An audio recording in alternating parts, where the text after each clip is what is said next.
It is often said that betrayal cuts deepest when it comes from the people closest to us. Strangers may hurt us in passing, but when someone you once trusted with your laughter, your secrets, and even your silences, decides to turn against you, the wound lingers in ways words rarely capture. This story is about two young women whose friendship was supposed to be one of those rare bonds that last a lifetime.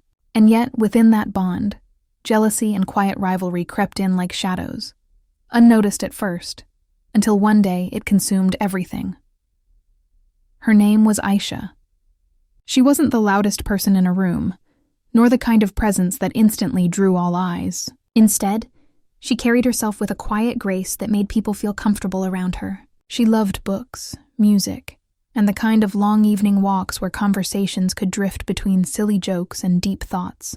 Ayesha was steady, dependable, and in many ways, the kind of friend anyone would wish for. Her closest companion for years was Sara. They met in college, thrown together by circumstance in a group project during their first semester. Sara was different from Ayesha, livelier, a little bolder, someone who thrived on attention and enjoyed being noticed. Where Ayesha's charm came from calmness, Sara's came from energy. They balanced each other out, or at least that was how it seemed in the beginning. The two became inseparable. They studied together, laughed together, and often shared late-night conversations about dreams, fears, and everything in between. To an outsider, they looked like sisters rather than friends. Ayesha never doubted Sara's loyalty. She thought of her as the one person who would never deliberately hurt her. But life has its way of testing such bonds. It all began when Ayesha met someone special. His name was Imran. He wasn't perfect. Nobody ever is. But he had a sincerity in the way he listened, and a kindness in the way he spoke. He and Ayesha met at a mutual friends gathering. At first, it was just polite exchanges, but gradually conversations became longer, warmer, and more personal. Soon, what started as friendly talks turned into something more meaningful. Imran would walk her home after classes, send her messages to check if she had eaten, and call her just to hear her voice. For Ayesha, who had always been cautious with matters of the heart, it felt both terrifying and beautiful. When she confided in Sara about Imran, Sara seemed supportive. She teased Ayesha in that familiar, playful way, nudging her to admit her feelings. Ayesha, shy but glowing, would share her excitement with Sara, every message Imran sent, every small gesture of care. And Sara would listen, laugh, and sometimes give advice. For Ayesha, it felt comforting to have her best friend by her side through this new chapter. But beneath Sara's smile, something else stirred. Unlike Ayesha, Sara had always wanted attention. She loved the idea of being admired, of being the center of someone's world. Watching Ayesha fall in love, seeing her eyes light up whenever Imran's name came up, began to ignite something bitter inside her. It wasn't that Sara lacked attention, she had admirers of her own. But there was something about the way Imran looked at Ayesha that unsettled her. It was genuine. It was deep. It was the kind of affection Sara secretly craved but never quite found. For weeks, Sara tried to brush it aside. She told herself she was happy for Ayesha, that this was what friends did. They celebrated each other's happiness. But jealousy has a quiet persistence. It doesn't scream right away. It whispers. It creeps in during silent moments, making comparisons, planting doubts. Why Ayesha and not me? Why does he see her and not notice me? These thoughts grew louder with time. And then, one day, Sara made a choice. It started subtly. When the three of them would meet, Sara would find ways to pull Imran's attention toward herself. A compliment slipped into conversation, a touch on the arm that seemed casual but wasn't, laughter that lingered a little too long. Ayesha, trusting as she was, never thought much of it. She assumed it was just Sara being her usual lively self, but Imran noticed. And perhaps without realizing it, he began responding. What followed wasn't a sudden betrayal, but a gradual shift. Imran began messaging Sara as well, at first casually, then more often. Their conversations grew private, full of jokes and late-night chats that Ayesha never knew about. Sara, once the confidant who cheered for Ayesha's happiness, was now carefully, deliberately placing herself in the very space Ayesha had opened up about. And when Ayesha found out, It wasn't because Sara confessed. It wasn't even because Imran admitted. It was by accident. One evening, Ayesha borrowed Sara's phone to make a quick call. She wasn't snooping, she wasn't suspicious. She simply needed to use it. But in those few seconds, a notification popped up. It was from Imran. The words were casual, but the tone was not. "Good night, love. Can't wait to see you tomorrow." Ayesha froze. Her first instinct was disbelief. Perhaps it was a misunderstanding. Perhaps it was some inside joke she didn't know about. But then curiosity, or maybe fear, pushed her to look further. She scrolled through the messages, and with every line she read, the world she thought she knew began to crumble. The conversations were affectionate, romantic, and intimate in ways that left no room for doubt. Her best friend. Her love. Together, behind her back. The weight of it was crushing. She returned the phone without a word. Sara, perhaps realizing too late what had happened, tried to play it off. But Ayesha's silence spoke volumes. That night, Ayesha lay awake, staring at the ceiling, feeling a pain that words cannot capture. Betrayal doesn't just hurt, it empties you. It makes you question your own worth, your own judgment. How could she not have seen it? How could the two people she trusted most conspire in silence against her? The days that followed were heavy. Ayesha didn't confront Sara immediately, nor did she confront Imran. Instead, she withdrew into herself, replaying every memory, every conversation, trying to piece together when it all began to go wrong. She remembered Sara's playful teasing, the way she pushed her to open up, the way she lingered when Imran was around. She remembered Imran's gradual distraction, the moments when his messages grew shorter, less thoughtful. All the signs had been there, but she had chosen not to see them. It would have been easy, perhaps even expected, for Ayesha to explode in anger, to confront them both in public, to shout, to demand explanations. But that wasn't who she was. Ayesha's nature was calm, thoughtful, and though her heart was broken, a strange clarity began to settle within her. Revenge, she realized, didn't have to be loud. It didn't have to be cruel. It could be patient. It could be quiet. It could be something that unfolded so gently that the very people who wronged her wouldn't realize what was happening until it was too late. And so, instead of breaking down in front of them, Ayesha began to plan. Her revenge wasn't about destruction. It wasn't about ruining their lives. It was about reclaiming her dignity, her peace, and making them see, in the calmest way possible, the weight of what they had lost when they chose betrayal over loyalty. This was just the beginning. Ayesha did not sleep much in those days, but not because she cried endlessly or lost herself in anger. Her quietness was her strength. While Sara and Imran went about their secret relationship, believing they were clever enough to keep it hidden, Ayesha learned to mask her emotions. She smiled when needed, kept her conversations neutral, and avoided sudden changes that might give her away. But beneath her composed surface, her thoughts were sharp and deliberate. She realized quickly that the easiest path for her would have been to walk away from both of them, to cut them out of her life entirely and begin again, but something inside her resisted that. It wasn't pride alone, though pride played its part. It was the need for balance. Betrayal, she felt, should not end in silence. It should not be rewarded by letting the guilty walk away without even a taste of the consequences. And so, Ayesha decided that her revenge would not be about humiliating them or creating a dramatic confrontation. No, that was too small, too fleeting. What she wanted was more lasting, a subtle unfolding that would make both Sara and Imran slowly, painfully, recognize the value of what they had betrayed. To begin, Ayesha chose patience. She did not withdraw immediately from their friendship circle. Instead, she continued to meet Sara, continued to attend the small gatherings where Imran sometimes appeared. Outwardly, nothing seemed to have changed, but Ayesha had already begun shifting her role in silence. When Sara tried to include her in conversations, Ayesha responded politely but distantly.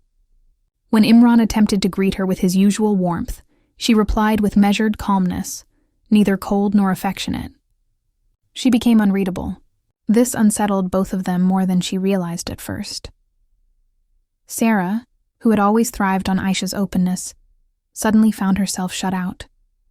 No more late-night confessions. No more shared laughter over silly matters. Ayesha's silence became a wall, and while Sara tried to pretend it didn't matter, she felt the emptiness more than she admitted. Imran, too, sensed the change. Ayesha no longer sought his company, no longer looked at him the way she used to. At first, he brushed it off as her being busy or distracted, but soon, he began to notice that she had become the one person in the room he couldn't read. That unreadability gnawed at him in ways he didn't expect. This was only the surface. The deeper revenge unfolded in small, deliberate steps. Ayesha began investing in herself. She poured her energy into her studies, her hobbies, and her personal growth. She joined a book club, started attending workshops, and surrounded herself with new people who shared her interests. She wasn't trying to impress Sara or Imran. She was reclaiming herself. But in doing so, she created a quiet contrast. While Sara and Imran indulged in their secretive relationship, often filled with the thrill of hiding, Ayesha was building a life that looked fuller, richer and more peaceful than before.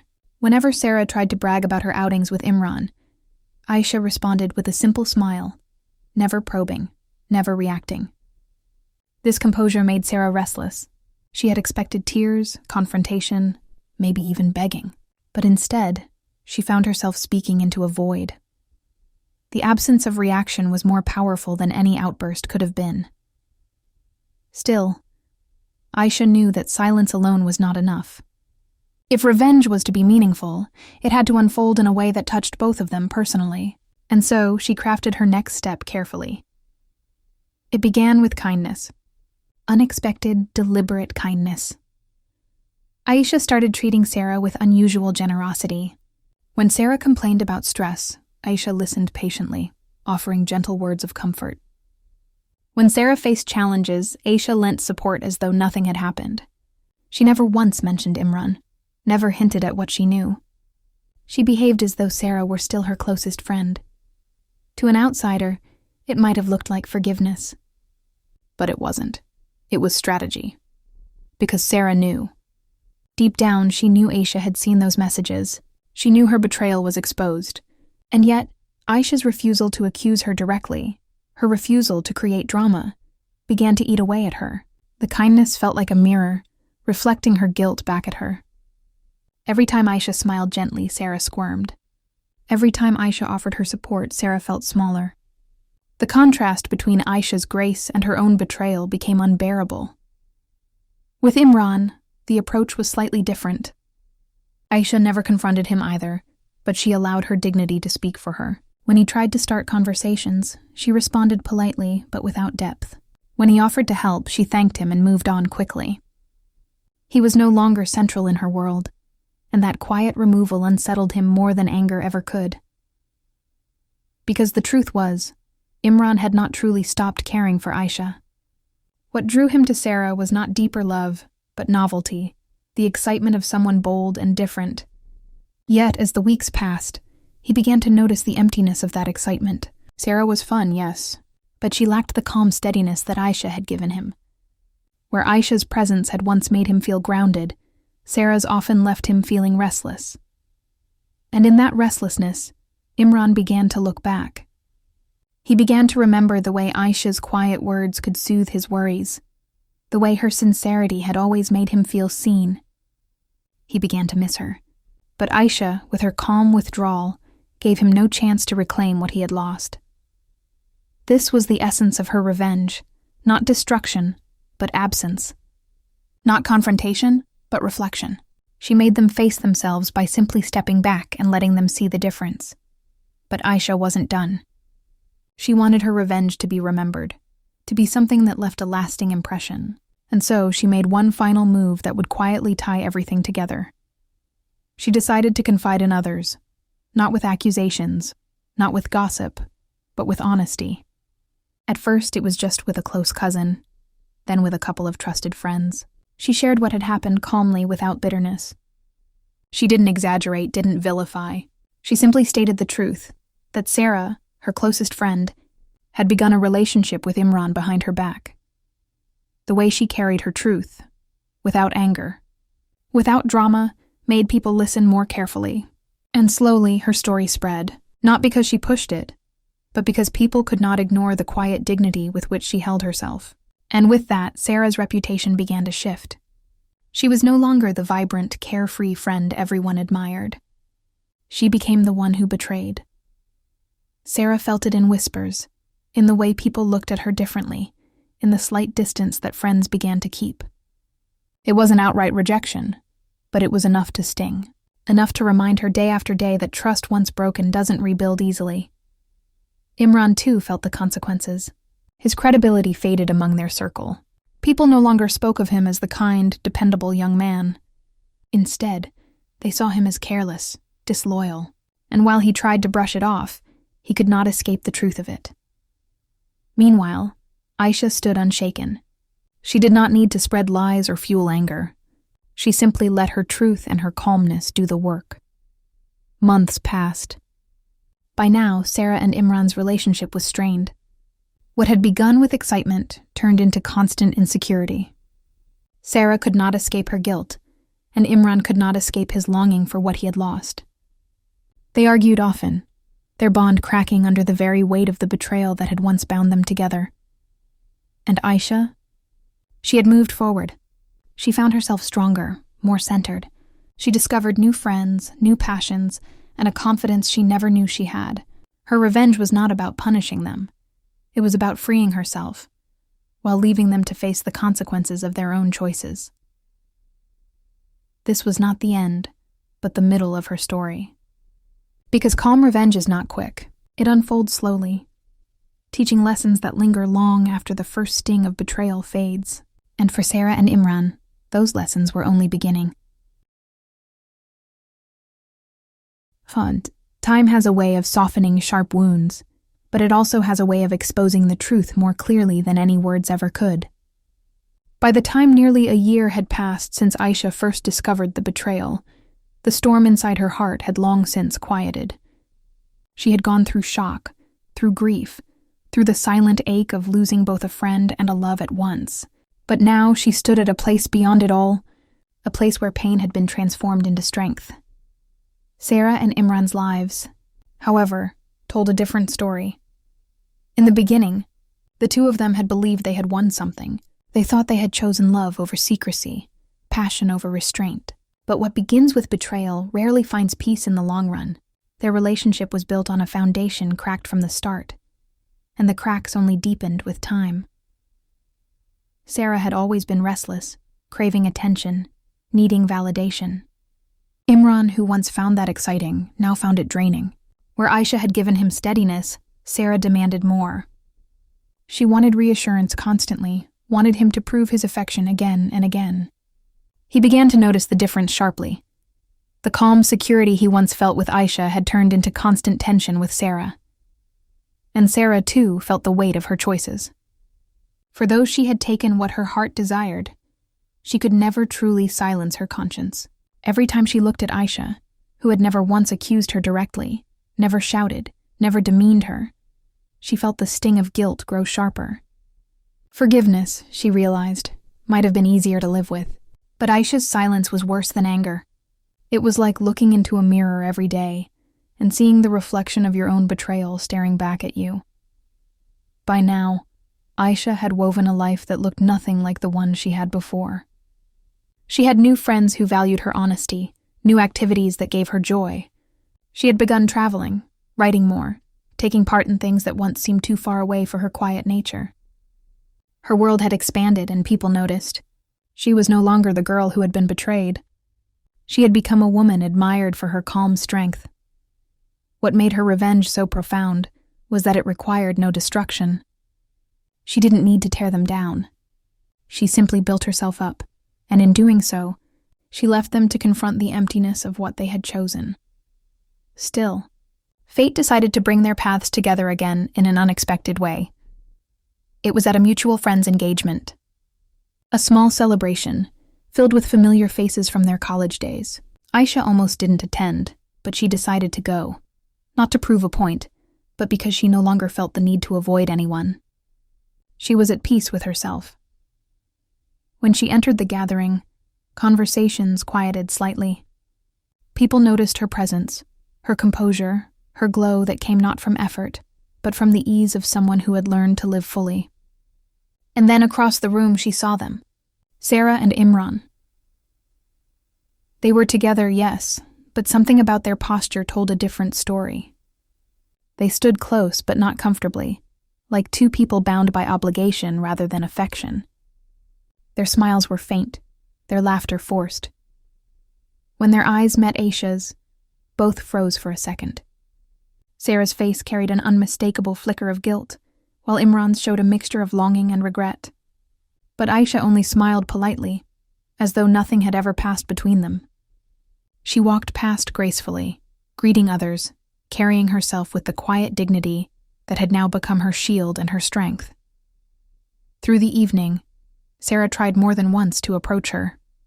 She made small attempts, comments about the decorations, questions about Ayesha's work. But Ayesha responded kindly yet distantly. There was no hatred in her voice, no sharpness.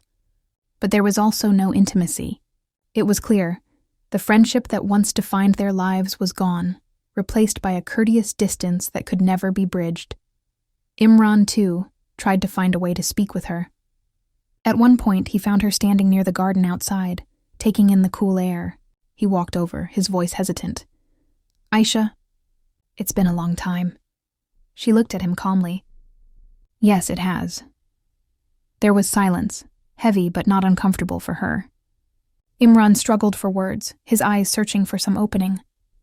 Finally, he said softly, "I made mistakes. I know I hurt you." Ayesha met his gaze. Her voice was steady, free of bitterness. "We all make choices, Imran, and we all live with them." That was all she said before excusing herself to rejoin the others. It wasn't cruelty, it was closure. She had nothing more to give him. No anger, no forgiveness, no space for explanations. The chapter was closed, quietly, firmly. Sara, watching from a distance, felt her throat tighten. In that moment, she understood the true weight of her friend's revenge. It wasn't about exposing her, or humiliating her, or even taking Imran back. It was about becoming untouchable, rising so calmly, so steadily, that Sara could never reach her again. From that day forward, the dynamic between them was set in stone. Ayesha lived her life with grace, while Sara and Imran lived with the shadow of what they had destroyed. Their relationship eventually unraveled completely. The small cracks became fractures, and the fractures turned into distance. Sara's insecurity and Imran's regret clashed until they could no longer pretend. Within a year, they parted ways. And when they did, both of them thought of Ayesha. Not with anger, not even with longing, but with the hollow realization that the person they had once taken for granted had moved on without them, stronger and more untouchable than before. For Ayesha, life continued to unfold with new colors. She never sought revenge in the way people often imagine it, loud, cruel, or destructive. Her revenge had been calm, quiet, and deeply human. It was about showing that betrayal does not define the betrayed, but the betrayer. That dignity, patience, and self-respect can sometimes cut deeper than rage ever could. She had not destroyed Sara. She had not destroyed Imran. But she had made them face themselves. And she had shown them, by her example, the cost of betraying someone who trusted them. In the end, her revenge was not about them at all. It was about her, about reclaiming her life, her peace, her happiness, and in that, she succeeded completely. When people later spoke of her story, they didn't describe her as the girl who was wronged. They described her as the woman who rose above betrayal with calm strength. And that was the legacy she wanted, not just for herself, but for anyone who had ever been hurt by those they loved. Because sometimes, the greatest revenge is not to strike back but to walk forward, calmly, gracefully, and untouchably, leaving those who betrayed you to watch from behind, forever aware of what they lost. And that was Ayesha's calm revenge. So if you found this story meaningful, take a moment to reflect on it. Perhaps you too have faced betrayal in your own way. Perhaps you know someone who carries a scar like this. Share this story with them. Remind them that strength doesn't always roar. It can also be quiet, steady, and calm.